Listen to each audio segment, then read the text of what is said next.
Kayak maksudnya tante suaminya juga orang Batak, anak-anak sudah kental termasuk Batak juga. Kira-kira ada nggak sih kepikiran mengharuskan atau mewajibkan anak-anak kalau nanti cari pasangan wajib Batak ya, misalnya kayak gitu? Nah ini nggak ada. Ya ini Langsung aja aku jawab nggak ada. langsung aja. Soalnya papa mama aku dulu lumayan menderita. Maksudnya papa sama mama kan beda suku. Nah mama cerita lah itu.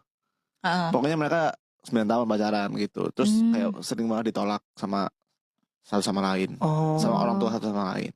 Sampai Ya, akhirnya bisa bareng. Iya 9 tahun. Biasalah tiap suku kan punya Gokil. pride-nya sendiri-sendiri. Oh Terus iya. tiap suku juga memandang suku lain punya stigmanya sendiri-sendiri, ya kan. Jadi bagaimana kita menyatukan itu kan ya butuh perjuangan tuh. Iya benar-benar. Kerja keras karena kita kan harus melihat kepada pribadinya, bukan kepada Betul. sukunya gitu. Walau tanpa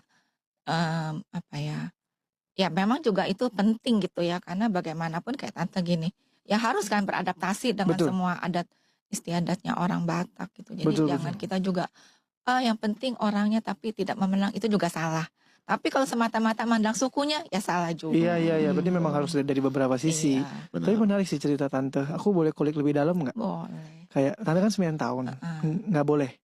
Nggak 9 direstuin. tahun dalam perjuangan, nggak direstuinnya 6 tahun. Oh. Jadi 3 tahun terakhir baru disetujuin. Boleh tahu nggak kenapa nggak disetujuin, kenapa disetujuin? Terutama kalau dari POV orang tua tante ya. Iya. Pertama ya beda suku.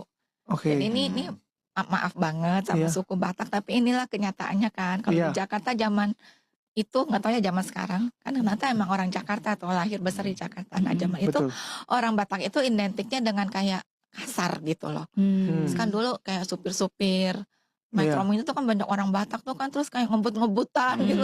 Kayak gitulah tipe-tipenya. Tapi Notes ini dulu ya, maksudnya zaman dulu pemikiran orang tua yang dulu. Orang tua dulu, makanya ini POV orang tua tante loh. Terus karena suku Batak itu kalau orang tua aku suka bilang, kamu tuh gak akan nikah dengan orangnya doang, tapi dengan seluruh keluarga besarnya. Nah itu benar, karena orang Batak itu keluarganya sangat kental dan diikat oleh adat. Jadi kita tuh ya emang gak bisa sembarangan gitu loh. Karena diikat oleh adat istiadat mereka. Nah yang kedua karena suami itu kan dulu calon hamba Tuhan. Nah jadi kata papi aku, hamba Tuhan tuh masa depannya gimana gitu kan, nanti kamu mau dikasih makan apa gitu loh. Tapi realistis sih. Realistis. Orang tua pada umumnya realistis. Betul. Itu, tapi kan ya bagaimana kita berjuang selama 6 tahun itu kan menunjukkan bahwa aku mau nunjukin